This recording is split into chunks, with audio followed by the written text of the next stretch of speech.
भिन्न भिन्न ग्रहों की सृष्टि और गति का वर्णन।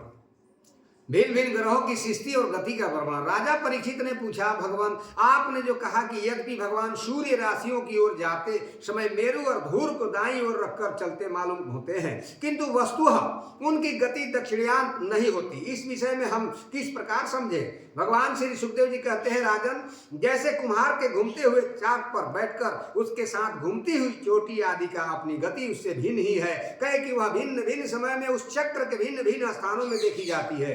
उसी प्रकार नक्षत्र और राशियों में उपलाक्षित काल चक्र में पढ़कर ध्रुव और मेरु के दाएं रखकर घूमने वाले सूर्य आदि ग्रहों की गति वास्तव में उनसे भिन्न ही है, कहे कि वे काल भेद से भिन्न भिन्न राशि और नक्षत्र में देख पड़ते हैं।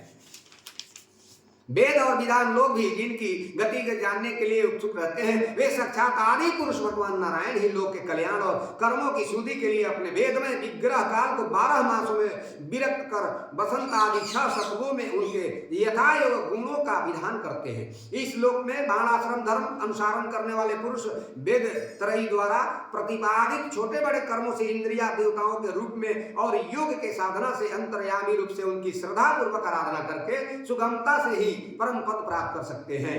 भगवान सूर्य संपूर्ण लोक के आत्मा है, वे पृथ्वी और ध्रुव लोक के मध्य में शिष्ट आकाश मंडल के भीतर काल चक्र में शिष्ट होकर 12 मास की भोगते हैं, जो चौतर के अवयव हैं और मेष आदि राशियों के नाम से प्रसिद्ध हैं। इनमें से प्रत्येक मास चंद्रमा से शुक्ला और कृष्ण 2 पक्षों का, पितुमान से 1 रात और 1 दिन का तथा सूर्यमान से 2.25 नक्षत्र का बताया जाता है। जितने काल में सूर्य देव इस सतवर का 6ठा भाग होते हैं, उसका वह अवक्य शत्रु कहा जाता है। आकाश में भगवान सूर्य का जितना मार्ग है उसका आधा वे जितने समय पार कर सकते हैं उसे एक आयन कहते हैं, तथा जितने समय में वो अपनी मंद तीव्र और समान गति से स्वर्ग और पृथ्वी मंडल के सहित पूरे आकाश का चक्कर लगाते हैं उसे अवतार भेद से सवतर, परिसवतर, एडवसतर, अनुसवतर अथवा वत्सर कहते हैं। इसी प्रकार सूर्य के किरण से 1 लाख योजना ऊपर चंद्रमा है, उसकी चाल बहुत तेज है, इसलिए वह सब नक्षत्र से आगे रहता है। या सूर्य के 1 वर्ष के मार्ग को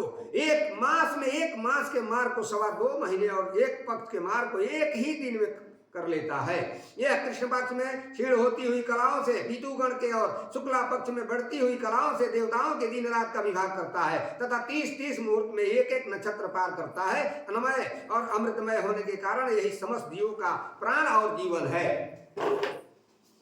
ये जो 16 कलाओं से युक्त मनोमय, अन्नमय, अमृतमय पुरुष स्वरूप भगवान चंद्रमा है, ये ही देवता, पीतर, मनुष्य, भूत, पशु, पंछी, सरीसृप और वृक्ष आदि समस्त प्राणियों को प्राणों का पोषण करते हैं, इसलिए इन्हें सर्वमय कहते हैं। चंद्रमा से 3 लाख योजना ऊपर अभिजीत के सहित 28 नक्षत्र हैं। भगवान के इन्हें काल चक्र में नियुक्त कर रखा है, अतः ये मेरु को दाईं ओर रखकर घूमते रहते हैं। इनके 2 लाख योजना ऊपर शुक्र दिखाई देता है। यह सूर्य के शीघ्र मंद और समान गति के अनुसार उन्हीं के समान कभी आगे कभी पीछे और कभी साथ साथ रहकर चलता है। यह वर्षा करने वाला ग्रह है, इसलिए लोग को प्रायः सर्वदा ही अनुकूल रहता है। इसकी गति ऐसा अनुमान होता है कि यह वर्षा रोकने वाले ग्रहों की शांत कर देता है। शुक्र की गति के साथ साथ बुध की भी क्या हो गई, शुक्र के अनुसार ही बुध की गति भी समझ लेनी चाहिए। यह चंद्रमा का पुत्र शुक्र से 2 लाख योजना ऊपर है। यह प्रायः मंगलकारी है, किंतु जब सूर्य की गति का उल्लंघन करके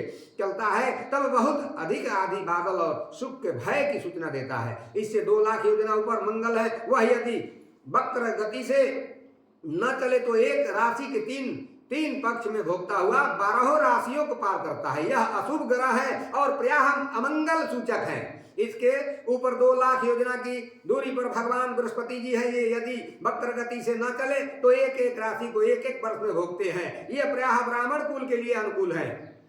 बृहस्पति 2 लाख योजना ऊपर शनेश्वर दिखाई देता है। ये 30-30 महीने तक 1-1 राशि में रहते हैं, अतः इन्हें सब राशियों को पार करने में 30 वर्ष लग जाते हैं। यह प्रायः सभी के लिए अशांति कारक है।